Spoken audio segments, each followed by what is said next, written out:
Perumda Air Minum Banjarmasin resmi melakukan langkah besar dalam restrukturisasi manajemen. Seberatan jajaran direksi perusahaan daerah tersebut dihentikan dari jabatannya dalam rapat umum pemegang saham luar biasa yang digelar tengah hari Rabu 5 November 2025. Pencopotan ini merupakan hasil dari evaluasi kinerja penyeluruh terhadap direksi. Perumda Air Minum Banjarmasin resmi melakukan langkah besar dalam restrukturisasi manajemen. Seberatan jajaran direksi perusahaan daerah tersebut diberhentikan dari jabatannya dalam rapat umum pemegang saham luar biasa yang digelar tengah hari Rabu 5 November 2025. Rapat umum pemegang saham yang dihadiri pemerintah Kota Banjarmasin, pemerintah Provinsi Kalimantan Selatan, serta Dewan Komisaris menghasilkan keputusan bulat untuk melakukan penyegaran kepemimpinan di tubuh perusahaan. Komisaris Utama PAM Banjarmasin Edi Wibowo wetakoni Prima TV tengah hari Kamis 6 November 2025 memadahkan pencopotan ini merupakan hasil dari evaluasi kinerja menyeluruh terhadap direksi. Berdasarkan penilaian, kinerja direksi dinilai belum optimal terutama dalam pelayanan banyu bersih dan penanganan kebocoran banyu yang menjadi keluhan utama pelanggan dalam beberapa bulan ini.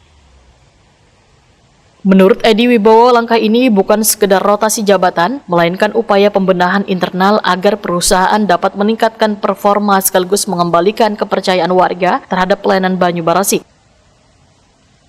Untuk sementara itu, Sekretaris Umum PAM Banjarmasin Zulbadi ditunjuk sebagai pelaksana harian Direktur Utama menggantikan posisi direksi sebelumnya yang akan menjalankan fungsi manajerial dan memastikan pelayanan tetap berjalan normal selawas proses transisi. Edi Wibowo menambahkan rapat umum pemegang saham juga memutuskan akan segera membuka lelang jabatan direksi baru yang ditujukan gasan pegawai senior internal. Proses seleksi dijadwalkan berlangsung dalam 6 bulan ke depan dengan penekanan pada kompetensi, visi strategis, dan komitmen terhadap pelayanan publik. Kami sebagai melakukan penilaian atas kinerja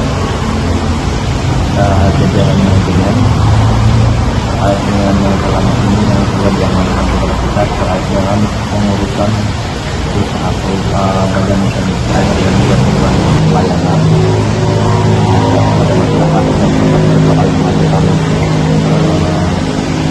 pengajuan proses. Ini kan salah satu bahan pertimbangan penilaian. Jadi dengan beberapa hal tersebut, pada evaluasi yang kedua kita melakukan perbaikan. Kemudian pada yang ketiga masih belum bisa melakukan perubahan yang kita lakukan, termasuk juga tingkat kebocoran. Ini artinya permasalahan. Nah, ini berarti ada pola kerja yang mungkin harus dilakukan penyegaran terhadap Edi Wibowo berharap penyegaran ini menjadi momentum transformasi untuk menjadikan perusahaan lebih modern dan efisien dalam melayani warga Banjarmasin.